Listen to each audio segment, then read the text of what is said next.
Um, Hi and welcome, Janel. I'm glad that you're here today, and really grateful that we have the possibility to talk today. And I met Janel at the SENS conference in Christchurch here in New Zealand, where she was one of the speakers, and I was,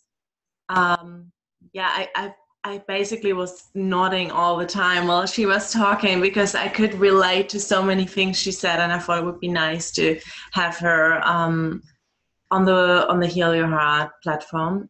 And who are you? Can you introduce yourself for us a little bit? Sure. Yeah, thank you, Julia, so much for having me. My name is Janel Atlas, and I'm a bereaved mother. I'm also a writer and a PhD candidate at the University of Delaware. And basically, the ways that I've brought my life and my academic work together are that in 2006, my second baby died at 36 weeks gestation. And obviously, I can talk more about that, but that set me on this trajectory of really wanting to understand not only the lived experience of miscarriage and stillbirth and infant loss, but also the ways in which we construct our identities through that and kind of make sense of things that happen to us that are traumatic. Yeah. And so as someone who had studied English in undergrad, but always from a literature perspective, how little we actually know about the ways that women in particular narrate these kinds of stories. When something happens to us, how do we then explain that and describe that, both for ourselves and for others? Yeah. And I went back after having more children. I went back for my master's and started working with writing and anxiety, and then realized that I wanted to bring together psychology and my lived experience to really look at women's stories of baby loss. And so that's what PhD research is on. And I'm in my last year of writing up the thesis. And so it's very much what I'm living and breathing right now. And so it's exciting to get to talk with you and hopefully share some things that I've discovered that could maybe be helpful for people who themselves are experiencing or have experienced loss recently. Yes. Oh, thank you. Thank you. That was a great introduction. I was just wondering for us as a reference, how long your loss is past now. How many years? Sure. Yeah, so it's amazing. It's 13 and a half years ago. Mm-hmm. So in February of 2006, I was pregnant with my second baby, and I had had a very easy first pregnancy and a relatively easy second pregnancy. I had a healthy 18-month-old baby, toddler at that point. And when she started sleeping through the night, we thought, oh, we can do this again. And I just assumed that it would go as it did the first time, with the usual aches and pains and kind of complaints of pregnancy and emotional ups and downs and gaining weight. And it was just a perfectly normal pregnancy until it wasn't. Mm. And so in February of 2006, I woke up one morning and something just didn't feel right. And I contacted my doctor's office, and they said, well, lay down, take a rest, drink some orange juice, eat some sugar, and, check the motions, the movements, but they weren't very alarmist, and they didn't ask me to come in. And then 4 days later, when I went in for my routine appointment, there was no heartbeat. So they found that she had died, and it turned out that it was a cord accident. And so she was relatively small for her gestational age, especially because I have very big babies. I went to have more babies after that, and it was clear that she wasn't getting what she needed over time, but we hadn't realized that something was wrong. And so in the aftermath of that, I wanted to understand medically what had happened, but more importantly, almost for me, I wanted to hear from people who were further down the road, who I wanted to know if I would ever laugh again and feel okay about it. Mm-hmm. I wanted to know if having another baby would help me feel better, or if it would actually exacerbate the pain that I felt. I wanted to know if I could talk with other people about it in a way that was genuine but not too confronting. And so I really sought out stories by other people at that time, just kind of like as a life preserver, of I'm in this sea and I feel alone, but I knew that other people had been through it. And so I sought sought those stories out. And that was, that project became part of my first book, which is called They Were Stillborn, Stories About Stillbirth. And it came out in 2010 from Rowman and Littlefield. And amazingly, 17 publishers rejected it before it was finally accepted for publication. And I just kept sending it out because I believed that this needed to be in the world. Yes. But a lot didn't want to, you know, the editors understandably thought this isn't a feel-good book. No one's going to walk into a bookstore and just be browsing, you know, and pick it up. Yeah, well, I would have avoided that before I experienced it on my own. But when I did, and I was back then, I was in Germany, so I was also looking for German books most of the time because that was just like, yeah, my baseline, I guess. Like you had the need to like get your questions answered. I was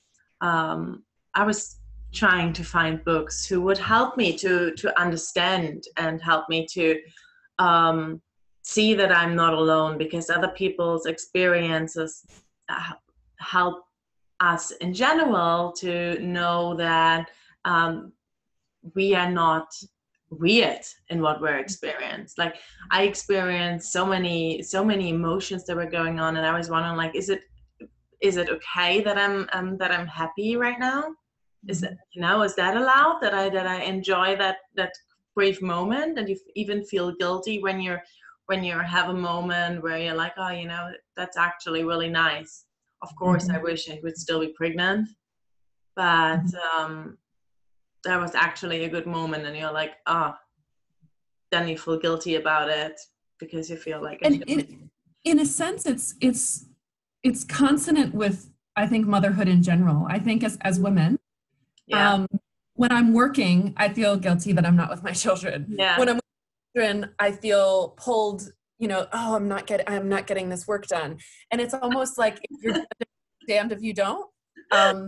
You know, so I was pregnant and I was happy that I was pregnant, but when I was kind of wanting my body back, I felt guilty. But then when the baby died, I thought, well, but I mean, of course it was mostly sadness, but there also were just these conflicting emotions. And so it was so refreshing to listen to, kind of, I think of it, you know, a lot of people talk about it as a club, right? You know, it's a club no one wants to join, but then you're so thankful that there is that club, and that now more people are talking about this in public ways than ever before. Like it is so much less taboo than it was even 10 years ago, 20 years ago. Yeah. And these stories, you know, of women who, you know, even 15 or 20 years ago, the baby was whisked away. They didn't hold the baby. They didn't get photos. All the things that we know help with parenting that baby's memory.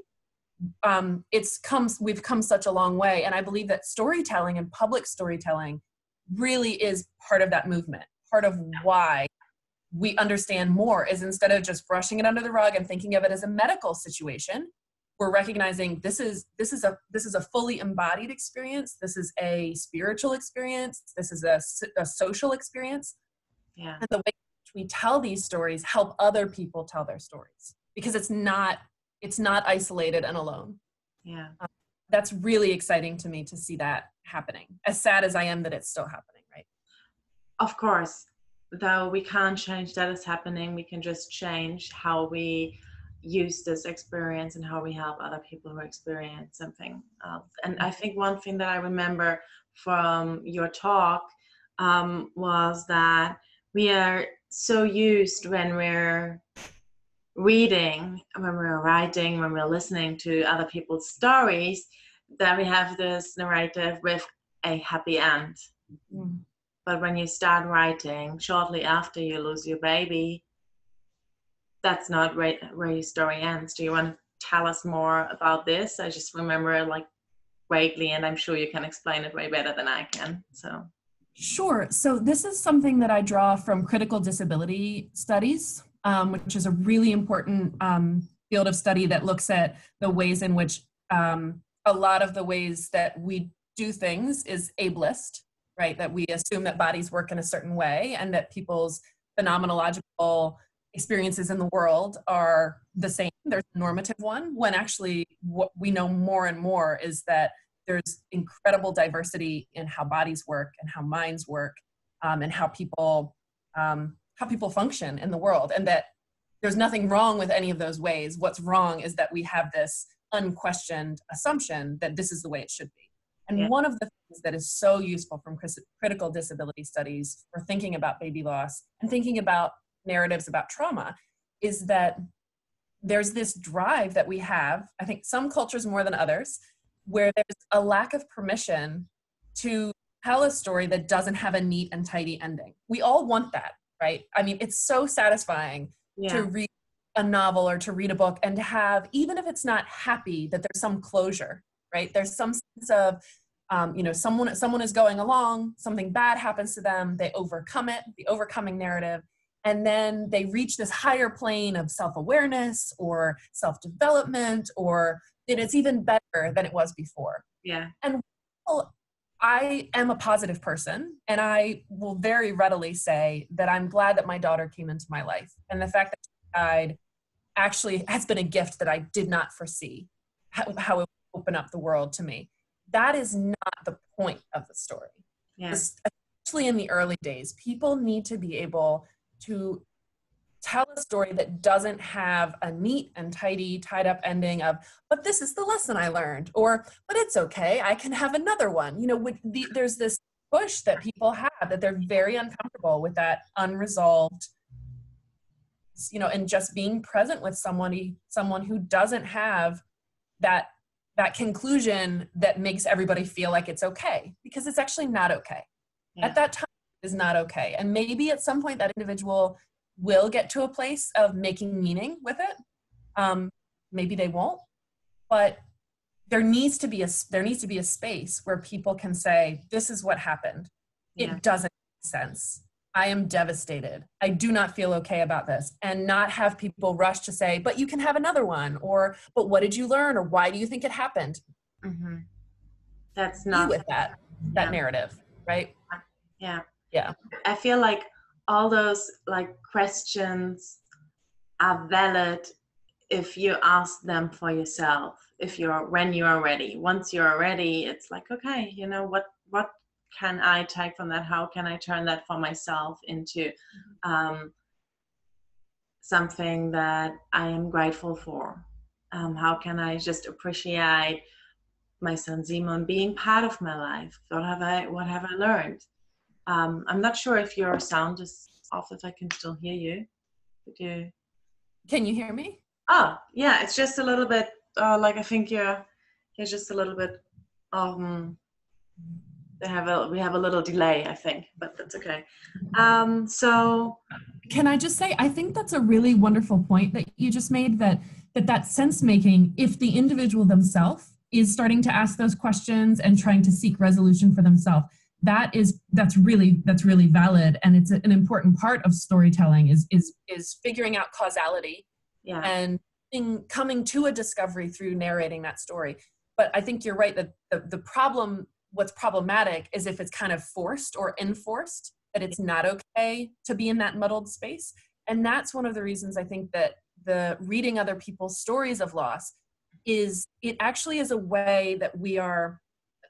In my research, what I'm finding is reading these stories and sharing our own stories, particularly online, we're joining a discourse community. We're spending time with other people's words and ideas, and that actually helps us. If I'm not in a place to narrate it that way, but I see someone else doing that, mm-hmm, it's me to see a possibility. It may not be where I am yet, yeah, but it gave me so much hope to read a story from someone who's 3 years out or 6 years out or 10 years out, and to see, wow, that's not where I am. I'm not ready to make sense of it that way. But yeah, it gave me so much hope that I might at some point be in that kind of place. Be there. I learned that from the voices of people who are further on the journey than I was. Mm. It's a gift, right? It's such a gift to have that. Yeah.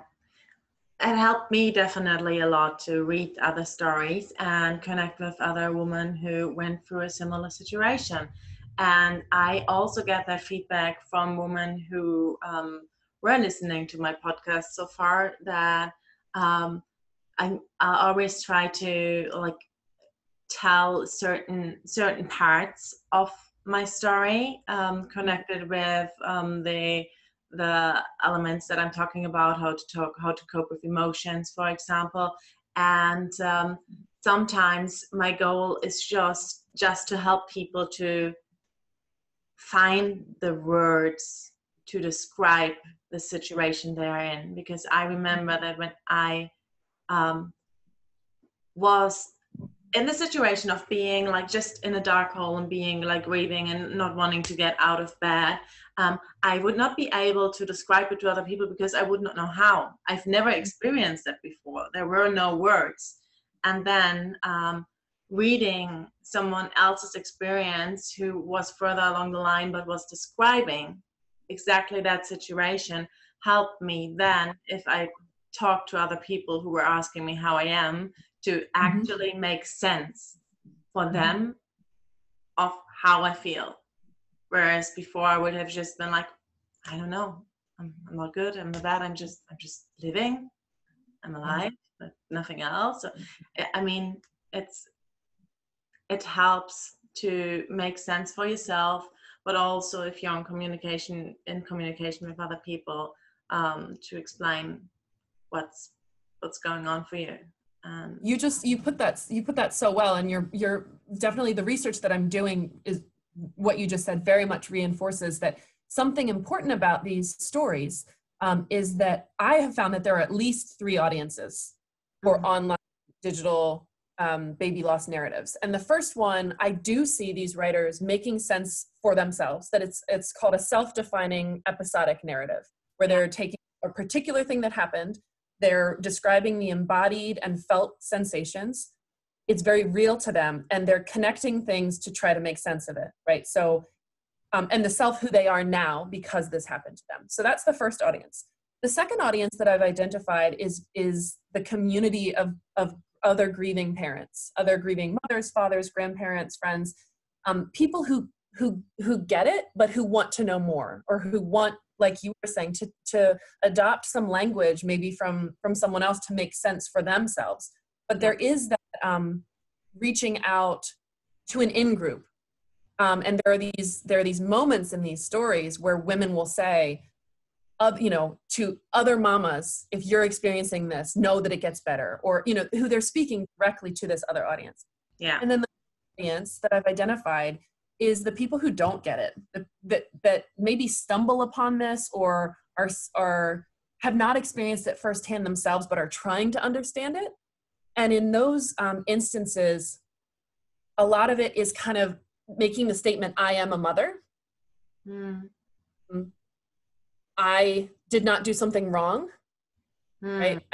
I am still a mother. I still have a baby. This will always hurt. Please see me. And it's a testimony. It's like a testimonial. And so it's really interesting to see how these stories are functioning on multiple registers, that each story is it's not just for self, it's not just for the community, and it's not just for the world. It's really doing this complex identification work for self, for others who get it, and for the broader world, saying, I want to be seen. I want this experience to matter, not just to me, but to everyone, because this is a human experience. And even people who've never lost a baby, who will never have a baby die, should be trying to inhabit some empathy. And undoubtedly everyone knows someone who it impacts. And so the world would be better if we all could sit with the discomfort of how sad these stories are and how difficult the experience is. Yes. Yeah. I think that's not just true for baby loss. Sitting with the discomfort of someone else's experience, someone else's loss, someone else who knows that they have cancer and might die. Like people in our society often avoid those topics and just leave or try to make so much sense out of it in the moment when it does not make sense. That if you are in that situation, you often feel alone because no one wants to talk to you about this. No one wants to listen. I think a big thing in our society is that, and it comes from a place of love, we want everyone to be happy. No one wants to sit with you when you're sad, because they just want you to feel better. And then there come comments that hurt you, but they're not there to hurt you. That's not the intention. But people want you to feel better. It's how we often raise our children too. Like, okay, yeah, get up, get an ice cream when you hurt yourself, and now you feel better. And it comes from the sense of, we want you to not cry, we want you to feel good. And it does not help in the situation because we don't feel seen. And I was really struck watching Inside Out, the Pixar film. Which, how profound it was that every time there was joy, if you try to just have the joy, you're actually neglecting the fact that there's this counterpoint. And the poignancy and the sweetness of life is that we appreciate the joy so much more when we acknowledge that there's almost always kind of a shadow side, or that there has been a loss that has enabled us to be more joyful or to be more present. And I think that I'm really glad that film exists, because I can allude to it and I can say, yes, I have a rainbow baby. And part of why her arrival was so incredibly delightful, that I, in a sense, had more gratitude for her than I did when my first baby arrived safely. It was because of this cataclysmic loss. Who I wish that, my second baby had lived. I would rather not have gained access to joy through that. And yet I do believe that, like, trying to separate those out for our children or for ourselves or for our friends, we're almost stunting our capacity to be vulnerable and to inhabit the full range of what it means to be human. And I think these stories help keep that fresh. Writing them, sharing them, reading them, and asking people to be present with something, because it's an opportunity for them as well. It's not just about dumping or just getting support. It actually is. It's asking them to rise up, to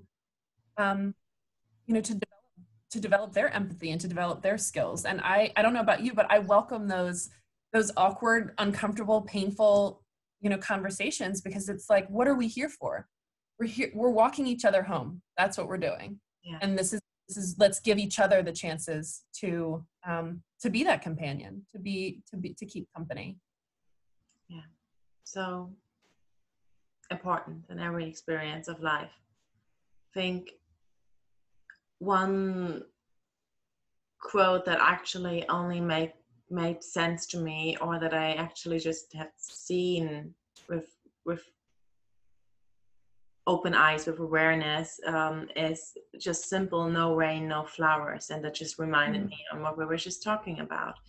It is just almost necessary that we experience those moments where we are sad, where we are lost, where we lose someone, to then appreciate what we have, what else we experience. And I think it's very important to support people who are staying in the rain at the moment. And maybe not even to talk about the flowers that may come. Yeah.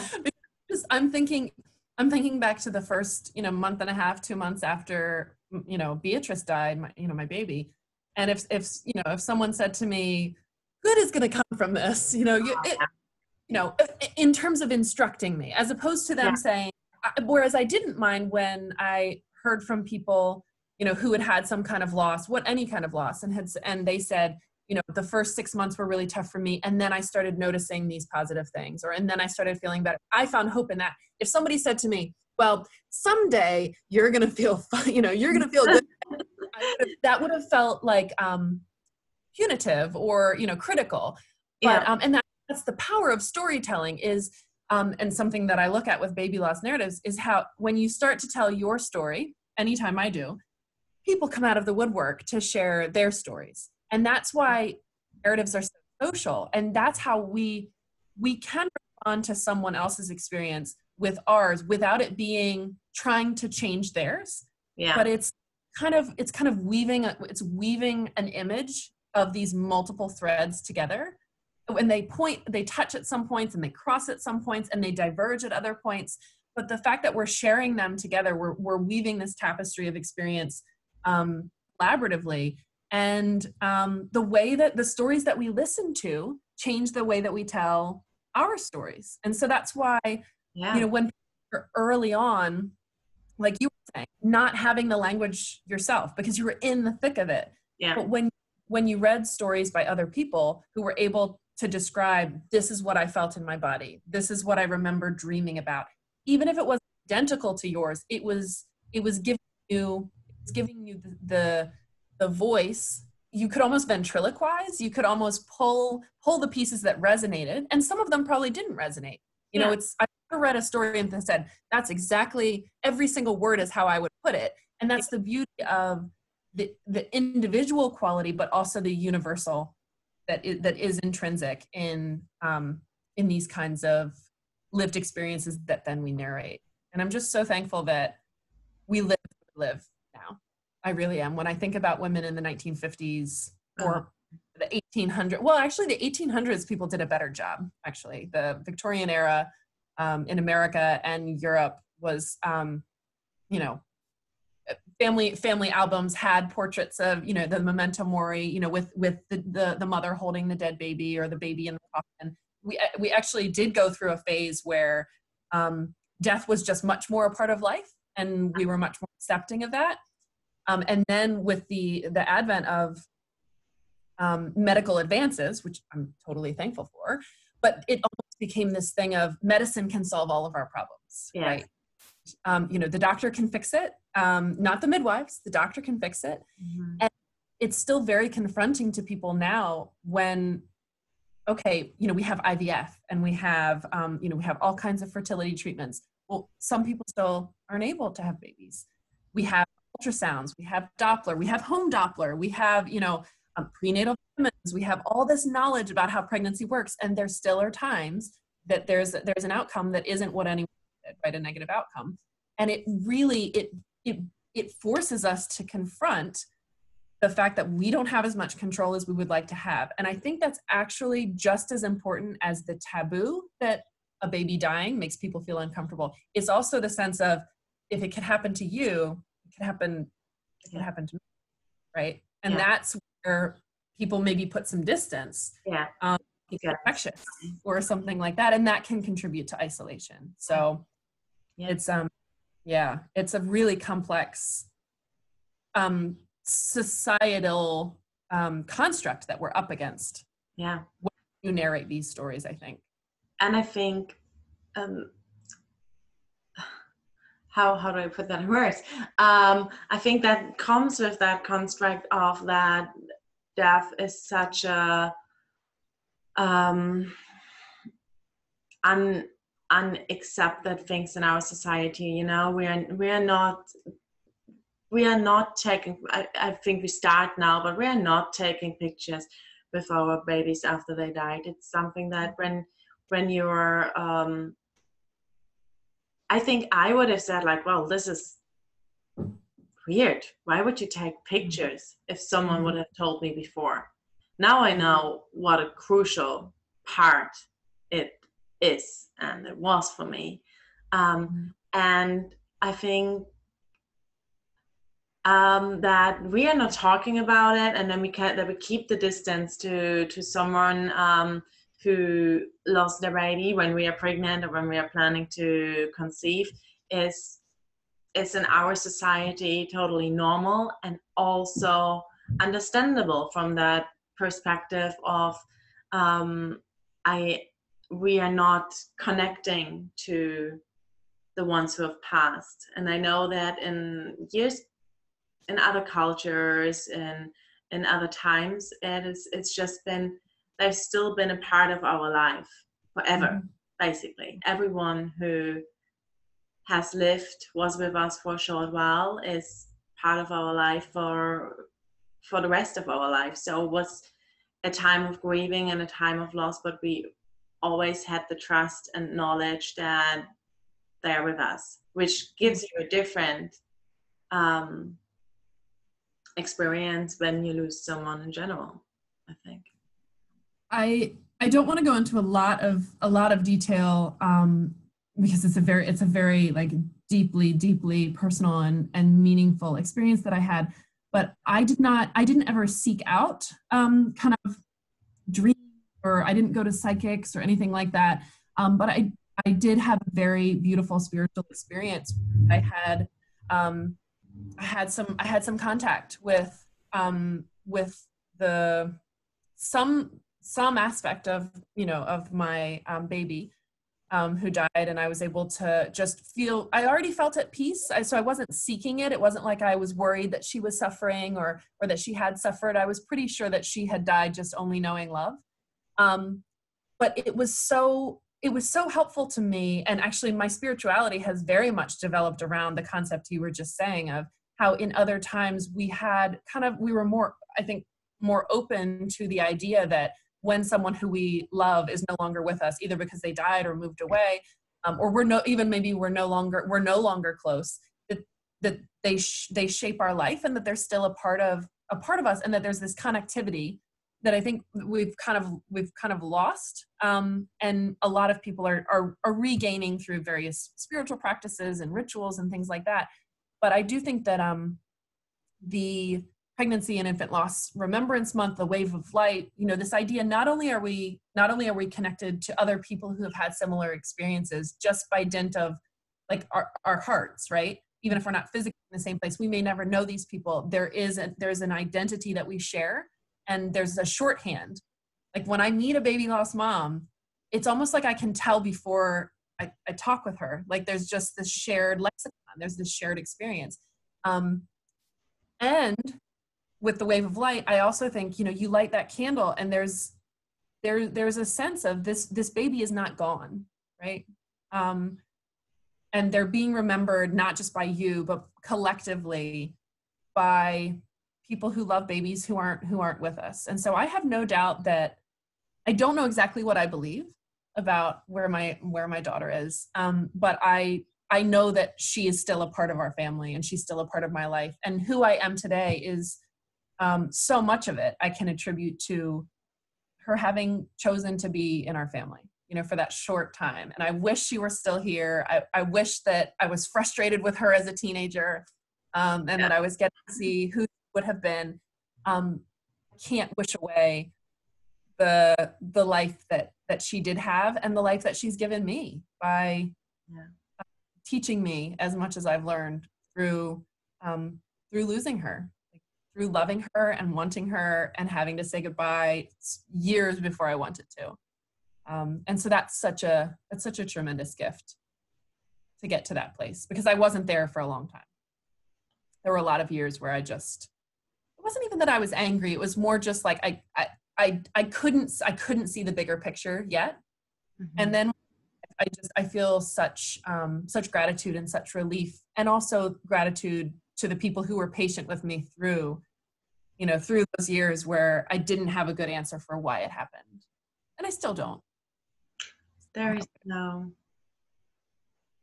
never like the great answer for what happened, I think. Yeah.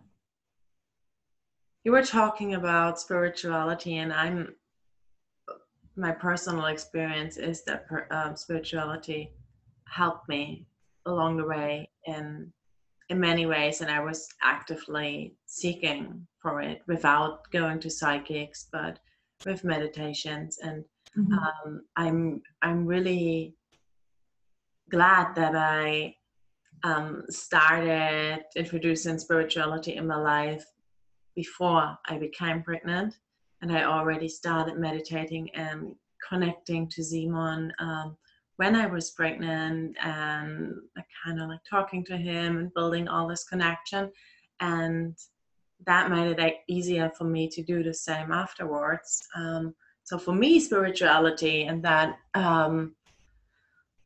being open to all of this, being a part of a bigger picture, even if I don't know how, and even if it hurts, but in the end, believing that it is, helped me incredible to heal. And I think that is one part why I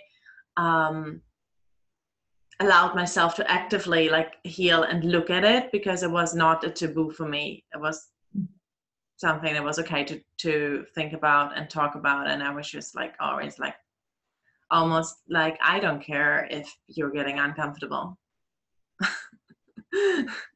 I will just talk. So how do you think that spiritual part for you, how did it help you, and what helped you to connect to it?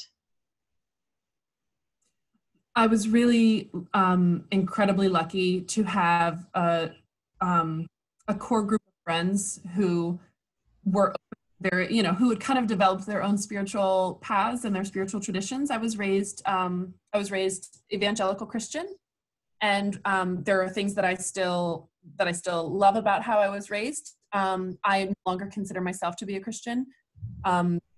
If anything, I'm more of a pagan Buddhist, in that I love earth-based, cycles and nature, and really just kind of being in a place of wonder, as opposed to having all the answers and the dogma. But I do love tradition. And I think the reason I love tradition is because I like feeling like I'm a part of this kind of like this human family with this, that we do things differently through time, and yet there are these practices and habits. So, I mean, I think prayer, I think almost everyone prays. It may sound different, it may look different, but I had these friends who just kind of asked me questions about what I needed, and then kind of came in with tarot cards and candles and meditation and walking labyrinths and prayer and writing poems that were very embodied, and giving back through volunteering, and like just all kinds of kind of like, I would say, spiritual practices, but not necessarily in a prescriptive way. The human experience is difficult. We have lots of different kinds of tools and ways of accessing the numinous, accessing wisdom that is within us, as well as in others. And so it was so freeing to realize I didn't need to believe that there was a God who killed my baby or let my baby die. I didn't have to believe that. That actually is a choice. Maybe for some people that actually, I'm not judging that as a belief. If someone wants or needs to see it that way, that there is a God and that this was part of God's plan, and that is significant or meaningful to them, I totally endorse that. For me, that wasn't very satisfying. And so I needed to find other ways to be present with the pain and the sadness and the grief and the not knowing. And the way that I did that was through listening to my inner wisdom about who my daughter was and why she matters.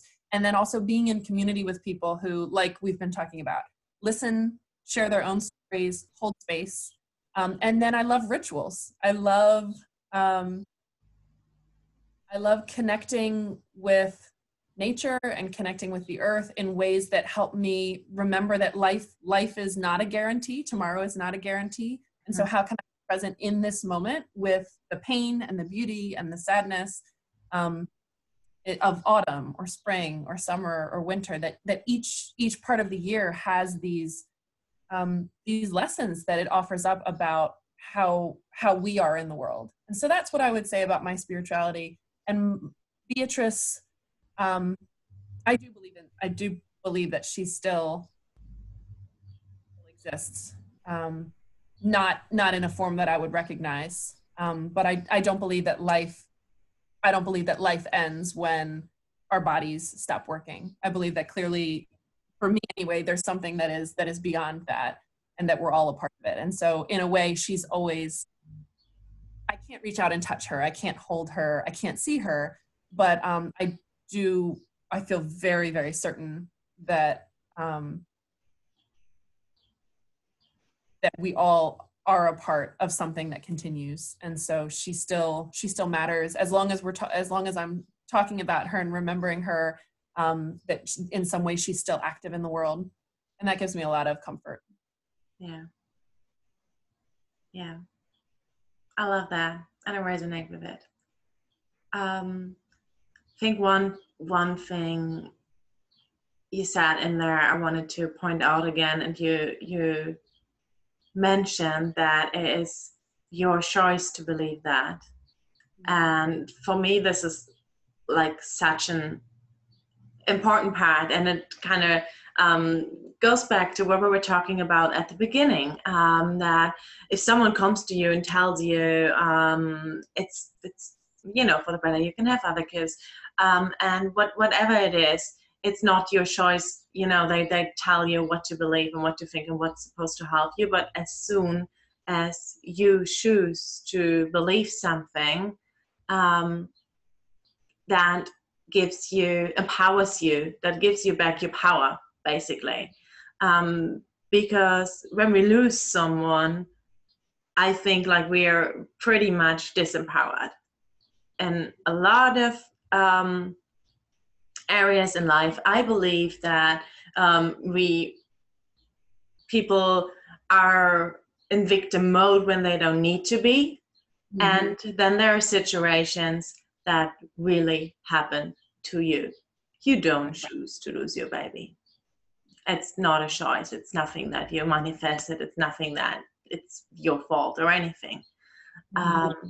So I think the power of afterwards, when you're ready, make a choice about what you want to believe and how you want to cope with that, how you want to react to other people, and how you want to react to everything else that is happening. That is the choice that is given back to you. Mm-hmm.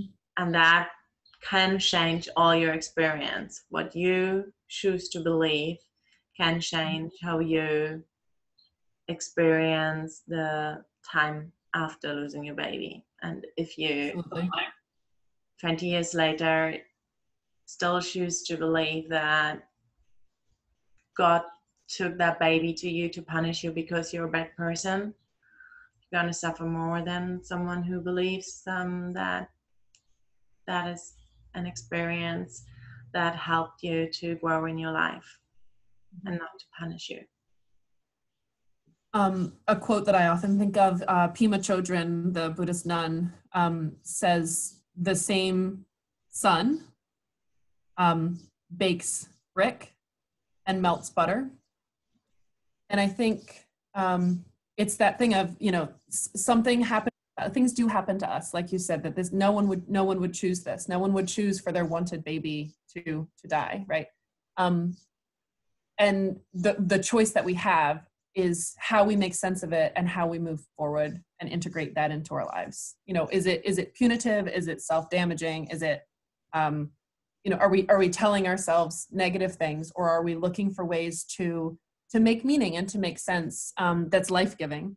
And it's, I'm really hesitant to say that, because if someone's listening to this and they're 2 weeks in, I don't want to be one of those people who's saying, you need to be positive about it. You need to see the good. I think it's a process, and it's a continual, journey, and you need to feel what you feel as it's coming up, and not that there is no emotion that is wrong to feel. Yeah. That there may still, even years later, there may still be, days where there's a wave of sadness that just feels insurmountable, but just trust that, like, that you don't have to do something with that. You can just be present with it. Yes. And ask others to have compassion and be present with you as well. But it's just always better when you have people who are capable of being with you in the complexity of what life is like after that kind of loss. Yeah. Do you want to share with us what would be a good platform to connect with other women, or read other stories, or share your own? Sure. So a couple of, a site that I really love is called Faces of Loss, Faces of Hope. And it's where I've done a lot of my research.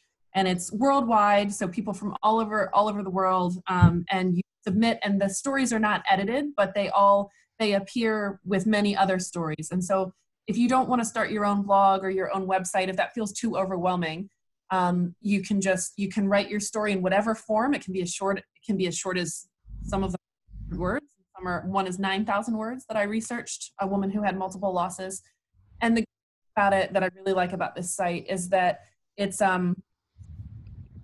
story has at the top a headshot. So you send a picture and it says, "I am the face of," and second trimester loss or stillbirth, or you can decide how do you identify, which is so important, right? That we know the way that we name ourselves and our experiences is incredibly important, that we get to choose that for ourselves. It's almost like a support group. It's like an online support group. And then people can come to the site and can search for, let's say they had a third trimester loss and they are really looking for those particular kinds of stories. They can search for it and read just stories that are the most similar to theirs. So I really like that site. I'm also a big believer, if you can, in using whatever micro blogging site you use, whether it's Twitter or Facebook or Tumblr, whatever you're already using. We need to continue raising and elevating people's awareness, not by being in your face about it, but by standing up and saying, this is part of who I am. This is something that happened to me, and I'm here to listen and to support and to hold space for people. If you feel up for it, saying something like, if you have questions or this makes you feel uncomfortable, maybe think about why that is, and just and think about it. Yeah. And another thing that I do, I love Medium. I write on medium.com. A piece that's maybe a little bit more polished, that you'd like to get out to kind of a broader group of people than maybe Faces of Loss. It's self-publishing, and then readers can upvote it, and then it can be put, and there is a bereavement and grieving section of the site, so you can write something, publish it, and share it with the editor there and say, I'd like this to be featured in your group. So people who have subscribed to think about grieving and bereavement, your story is more likely to come across there. So there's so many places, to share. And then obviously also what you're doing, Julia, like, looking for opportunities and chances to talk with other people, whether it's recorded or just in person. I think sometimes we underestimate the value of that water cooler chat, or, feeling confident enough to say, when someone says, how many kids do you have? If you feel up for it, to say, I do have a child, or, I often say I have 3 living children, and I see how the person responds. If they catch on to the fact that I said living, they say, what happened? Or they just kind of, like they know they know there's more story there, and they're not open to hearing it. So it puts the ball in their court to decide how they want to ask. Yeah. So I think those are ways to be true to your story, to talk about your baby when you choose to. You should never feel like you have to. You don't need to be representative. There are days where I don't feel up for it, where I just think, I'm not sure this person, I'm not sure this is the space I want to lose it. But when you do, just to have courage that a lot of the time people respond really well, and that you are increasing awareness, that hopefully they will have a better sense of how to respond if it happens to them or to someone else they love. Yeah. And I know that at the beginning, I actually, when it was so raw and so fresh, that I knew that as soon as I opened my mouth, I would start crying. I would not talk. I would basically avoid people, to not just start crying in front of everyone, which is totally fine too. Like, it is, whatever feels right for you is the right thing to do. If I know sometimes it can be really hard when you're in that situation to really know what feels right for you, because you feel so many different things. But yeah, there is no obligation, and there is nothing wrong with starting crying in front of everyone you talk to. It's just like, how comfortable are you self with doing that? How do you want to feel? How much energy do you have to go out and talk to people? Absolutely. I think you need to one thing I said at the conference is how important it is that you're checking in with yourself, like that you don't owe anyone your story. But that I think one of the biggest gifts that as bereaved people and as people in general, we can give ourselves is to just jot down, how you're feeling today. It doesn't need to be a detailed thing, and that you can see kind of over time. Maybe there are patches where around certain anniversaries or certain times of year, it's harder, or you start to see kind of the path that you're on, and that there are choices that you can make on that path. Like you were saying, the things that you believe. If you're catching yourself thinking, I'm a bad mother because I didn't know that my baby had died, which is a common thread. And that I felt indeed, where I was like, I knew something was wrong, but I didn't push hard enough, and maybe I could have saved her, and all that. It can be really, really damaging and detrimental to yourself. If you're writing it down, you're able to see it and challenge it in a way that if it's just running as a monologue in the back of your mind, often we're not aware. And so writing makes things visible in a way, like it literally makes them visible, but it also means that we can check back in and say, oh, wow, I'm kind of telling myself this story. Is that valid?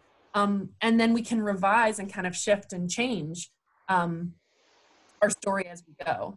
That doesn't mean we weren't telling the truth before. It means that we're reframing it and we're able to see it in a way that maybe is more adaptive and is more helpful for us, fuller, more evolved, more loving people, for ourselves as well as for others. Yeah. Anytime you can just write down a little bit. You don't have to do it doesn't need to be an hour sitting, writing a complex narrative. It can just be, today I'm remembering my baby, and here's what I wish I were doing, or I remember when I was pregnant, these are some things that I felt, and today I feel such and such. And just those little nuggets of reflection, that writing is a way that we can do that. It can be really positive. Yeah. I think one other tool that I feel worth mentioning when it comes to writing is that I was writing to Simon. So I was not just writing about, okay, this is what I feel today, but I was just, sending him a little message. And for the first 3 months, I did that every day, and then it slowly decreased. I was just telling him what's going on for me, that I miss him, and it just, on top of seeing what you think, which I think is really important, so you can see your patterns and see where you have things that might not help you moving forward. But on top of that, that also helped me to have a connection to him. And usually in that period of time after our baby is born, we would be able to do so many things for our baby, that time of parenting, bonding, and I felt like that writing to him was for me a part of the parenting that I could do. That really helped me to say goodbye over a period of time, and not from one second to another. Absolutely. That's really beautiful and really wise, I think. Good. I wrote to my baby as well in my journal. I remember it was early. I don't think I did it as long as you did, but it's a really loving thing to do. Communicating with the person who you love, who you miss. Yeah. It's one of the things that I took to New Zealand when I came, that little diary that I had for him. Didn't take too many other things, because, as I said, my belief is that he's always around, and I don't need to take too many physical memories. He's always there anyways. But that journal is something that I'm holding close and dear to my heart, and I probably will carry for the rest of my life. Yeah. Great. Thank you so much. I think there were so many valuable, I want to say information, but it's more like something coming from the heart. So I hope everyone who was listening found that as inspiring as I did, and as heartwarming. Is there anything else that you would like to share or close with? I think most of all, I want to say that like storytelling it's a human activity. It's not something we do by ourselves. We're always telling stories. Um, we're aware of what stories we can tell because of having listeners. And so it's really vulnerable to share a story. It's also really vulnerable to listen to a story. And I think that it's one of the great gifts that we give each other. So I want to thank you for giving me the opportunity today to share a bit about where I'm coming from, not only my research, but also the chance to talk about my daughter, which, I always cherish those opportunities, and to speak with someone else who has been through something very similar, and that there is just that heart-to-heart connection. So thank you for being open and an amazing listener and an intuitive interviewer. And I hope that this has been helpful and encouraging to people that, or maybe, have experienced loss more recently, that the story that you're going to change that you're going to tell is going to change over time. And that there's a lot of beauty and a lot of hope in that it's not a story that you tell one time and then it becomes solidified and it's just always going to be this way, that actually we do have choices in what we play up, what we play down, how we connect who we are today with things that have happened to us. And that I think that that's one of the beautiful things about being a human. Like, how amazing is it that we're able to have that power, like you were saying, that empowerment of something has happened to us that we didn't want, and that what we do have power over and we do have choice within is how we make sense of it and how we portray ourselves and portray that to other people so that they can be with us and as who we really are. Yeah. So thank you for the conversation. I really enjoyed it, and I hope that it's been encouraging to people who listen. That's what I'm hoping to, and I think it will be. I think it was really empowering. using the same words again. Yeah, right. Okay. I say bye with that and stop our recording.